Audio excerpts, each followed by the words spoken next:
ഹേ gents, അപ്പൊ ദേ എന്റെ വീട്ടില് ഒരു ഗസ്റ്റ് വന്നിട്ടുണ്ട്. കല്യാണ പെണ്ണാണ്. ഉടനെ തന്നെ കല്യാണം ഉണ്ടെന്നൊക്കെയാണ് അറിഞ്ഞത്. അപ്പൊ ഞാൻ കല്യാണ പെണ്ണിനെ നിങ്ങൾക്ക് കാണിച്ചു തരാം. കല്യാണ പെണ്ണിനെ ഇപ്പൊ ഓൾറെഡി സാരി ഉടുത്തോണ്ടിരിക്കുക. സാരി ഉടുത്തിട്ട് ഞാൻ നിങ്ങൾക്ക് ഫ്രെയിമിൽ കൊണ്ടുവരാം. എന്റെ ബെസ്റ്റ് ഫ്രണ്ട് ആണ്.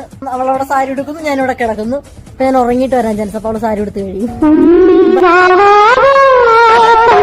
Gents, 1 eternity later. എന്നെ ചവിട്ടി തെറിപ്പിച്ച് ജെൻസ്. എങ്ങനെ മുടി വേണമെന്നാണ് ആഗ്രഹം? ഒരു ബ്രൈഡൽ ലുക്ക് അല്ലേ ആഗ്രഹിക്കുന്നത്? എനിക്കതൊന്നും അറിയത്തില്ല. എനിക്ക് ഒരുക്കാനൊന്നും അറിയത്തില്ല ജെൻസ്. പിന്നെ കാണിക്കുന്നൊക്കെ ഉള്ളൊരു സീതാ കല്യാണ.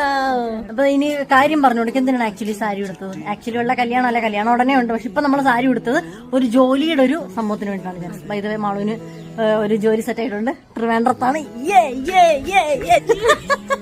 അപ്പൊ അതിന്റെ എന്തോ ഒരു ഇന്റർവ്യൂവിന്റെ എന്തോ കാര്യത്തിന് വേണ്ടിട്ട് കൊടുത്താണ്. Like share subscribe okay bye. Support ചെയ്യുക. അതെ.